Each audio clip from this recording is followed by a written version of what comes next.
The spring Mason Reed turned 14. He began collecting old metal barrels from farms scattered across Yakima County. Some had once held apples. Others had stored rainwater beside barns or sat empty behind machine sheds for so long that weeds had grown through their rusted rims. Mason accepted only barrels that had never contained fuel, pesticides, or dangerous chemicals. He inspected each one carefully, scrubbed the inside with hot water, sealed small leaks, and rolled it into the yard beside his father's workshop. Then he painted every barrel black. The first time his older sister Claire saw the row of dark cylinders drying in the sun, she asked whether Mason was building an army. "Not an army," he said. "What, then?" Mason kept painting. If you enjoy quiet farm stories about people who notice what others overlook, subscribe and join us. Sometimes the smallest advantage begins with an object everyone else has stopped seeing. The Reed family grew peaches in a shallow valley where warm spring afternoons could be followed by dangerously cold nights. Their oldest trees stood on slightly higher ground, but the youngest section of the orchard had been planted near the lower eastern boundary. Cold air settled there first. Mason moved the barrels into that young block one at a time. He placed them between the peach trees, filled them with water from a hose, and closed each opening with a fitted lid. The barrels did not feed the irrigation lines. They were not connected to pumps. They simply stood among the trees, black and heavy, reflecting almost no sunlight. His father, Daniel Reed, watched the project from the tractor. "You are putting those in the way of spring work," he said. I marked the tractor path. "They will still have to be moved. Only the ones near the turning row." Daniel looked at the barrels, then at his son. "You have one section. Keep the rest of the orchard clear." Mason agreed. Neighbors driving past began to notice. One said the Reed family had started growing barrels instead of peaches. Another asked whether Mason expected the trees to drink from them during the night. The jokes were not cruel. The arrangement simply looked foolish. But Mason had already placed thermometers beside several barrels and in 2 rows without them. Every evening after sunset, he walked through the orchard with a notebook and recorded how quickly the temperature fell. He was not preparing for dry weather. He was storing something the orchard usually lost after dark: heat. Late frost had always frightened Daniel Reed more than summer heat. A peach tree in winter could survive temperatures that would destroy it after blooming. Once the buds opened and the delicate pink flowers appeared, the margin between safety and loss became painfully narrow. A cold night did not need to kill the tree. It only needed to damage the flower center. The orchard might still look beautiful at sunrise. The loss appeared later. The blossoms browned. Small developing fruits stopped growing. Entire branches that had seemed covered with promise became empty by summer. Mason first began thinking about stored heat beside the farm's irrigation reservoir. He had spent an afternoon repairing a loose fence panel near the water. The sun warmed every exposed surface: metal tools, wooden posts, stones, and the dark side of the pump house. After sunset, those objects cooled quickly. The water did not. Mason dipped his hand into the reservoir after the air had already turned cold. The surface still held the warmth of the afternoon. His grandfather Walter found him there and explained why. Water could absorb a large amount of heat before its temperature rose very far. It also released that heat slowly as the surrounding air cooled. A small cup would not make much difference in an orchard, but a large mass of water could hold part of the day's warmth well into the night. Mason decided to test the idea. He placed 2 identical metal containers beside the workshop.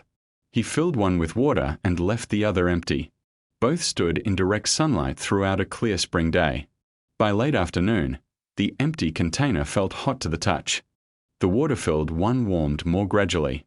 After darkness came, the result reversed. The empty metal cooled almost immediately. Before long, it felt nearly as cold as the night air. The water-filled container stayed warmer for hours. Mason repeated the test with black paint. The dark surface absorbed more sunlight than the faded metal.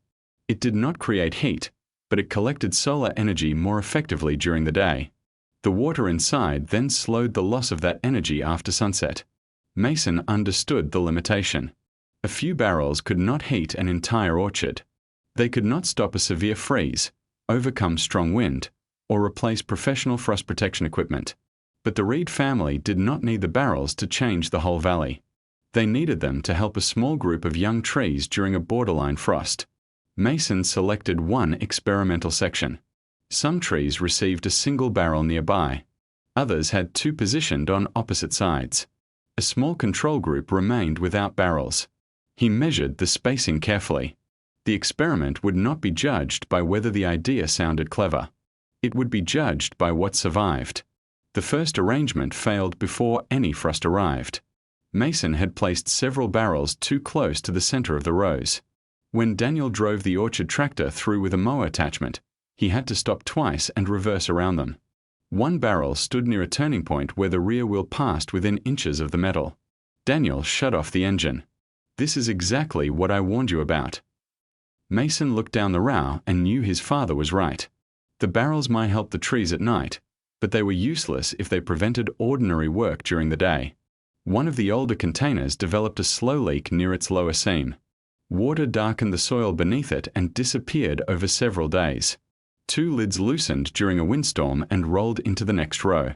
Leaves, insects, and dust collected in the uncovered water. A third barrel sank slightly into soft ground after irrigation and began leaning toward a young peach trunk. Claire renamed the experimental block Mason's obstacle course. Even the neighbors began asking Daniel how many barrels his tractor had struck. Mason did not defend the original layout. He drained the worst containers, moved them, and started again. He marked the width of the tractor and every attachment used in the orchard. He measured the turning radius near the end rows. Then he positioned the barrels closer to the trees without crowding the trunks or blocking access. Under each barrel, he placed two short boards to spread the weight and prevent the metal from sinking into wet soil. He repaired leaking seams and replaced loose covers with fitted lids secured against wind. He also changed the experiment. Instead of scattering the barrels evenly, Mason concentrated more of them in the lowest part of the orchard, where cold air collected. Some trees received 2 barrels. Others had 1. Several nearby trees remained completely unprotected for comparison. Every clear evening, Mason checked the temperatures. The difference was modest. Air beside the barrels did not become warm. Nobody standing nearby would have mistaken the orchard for a heated building. But after sunny days, the temperature near the water-filled containers fell more slowly than it did in the open control rows. On cloudy days, the advantage almost disappeared. That mattered. The system depended on sunlight. If the water did not collect enough energy during the day, it had little to release at night. Mason wrote this down instead of pretending the method worked under every condition. Daniel respected that more than he admitted. A useful farm experiment did not merely prove when an idea worked. It also revealed when it did not. By the end of March, the young peach trees were beginning to bloom. Pink flowers opened across the branches. Bees moved through the orchard during the warmer hours, and the black barrels stood beneath them, still awkward and strange. Then the weather report changed. The warning arrived on a clear April morning. A mass of cold, dry air was moving into the valley. The afternoon would remain sunny, but temperatures were expected to fall sharply after sunset. Wind would weaken during the night, allowing cold air to settle into low areas. Those were the conditions Daniel feared most. Across Yakima County, orchard owners began preparing. Larger operations checked wind machines and frost control systems. Some growers planned to run sprinklers. Others positioned heaters or organized crews to monitor temperature through the night. The Reed family did not have enough equipment to protect every peach tree. Daniel walked the orchard before noon, studying the open blossoms. "We will lose some," he said. Mason looked toward the black barrels. They had spent the day under full sun. "Then let us see whether we lose fewer there." Before evening, Mason filled every barrel to the proper level and secured the lids. He checked the boards beneath them and placed thermometers in the experimental and control rows. The sun dropped behind the hills. At first, the orchard cooled slowly. Then the temperature began falling faster. After midnight, frost appeared on the grass. It formed first in the lowest ground, turning each blade pale under Mason's flashlight. The peach blossoms became rigid and bright, as though their soft petals had been replaced by thin glass. Mason moved from row to row recording readings. The barrels were not hot. Their metal walls felt only slightly warmer than the surrounding air, but the water inside continued releasing energy collected during the day. Near the containers, the temperature remained a little higher. The difference was small enough to seem unimportant on an ordinary night. During a frost, it might separate damaged tissue from living tissue. The coldest hours came just before sunrise. Daniel and Mason walked together through the lower orchard, checking the instruments. The control row had fallen below the temperature recorded among the closest group of barrels. Neither of them celebrated. They had farmed long enough to know that a thermometer could not guarantee a harvest. At dawn, the orchard looked silver. Frost covered the grass, branches, barrels, and open flowers. Sunlight touched the highest trees first, then moved slowly down the slope. The blossoms softened as the ice melted. From a distance, everything still looked alive. The answer was hidden inside the flowers. They would have to wait several days to see it. 3 mornings later, Daniel carried a small knife into the orchard. He selected flowers from the control trees in the lower section and cut carefully through their centers. The first blossom was brown inside. So was the second. The dark tissue meant the developing fruit had been killed by the cold. The petals might remain for a while, but nothing would grow from them. Mason collected flowers from the trees nearest the barrels. Some were damaged too. The method had not created a warm island around every branch. Flowers at the edges of the canopy had suffered, and one tree beside a leaking barrel showed little improvement over the controls. But more of the blossoms near the best positioned barrels remained green inside. Daniel checked again. Then he moved to another tree surrounded by 2 water-filled containers. The result was similar. There was damage, but more living centers remained than in the unprotected row. The pattern became clearer during the following weeks. Control trees in the coldest part of the orchard formed relatively few young peaches. Several branches carried almost nothing. Trees near the barrels also had gaps, but they held more developing fruit. The system had not saved the orchard. It had protected part of a small experimental block during a mild radiational frost after a sunny day.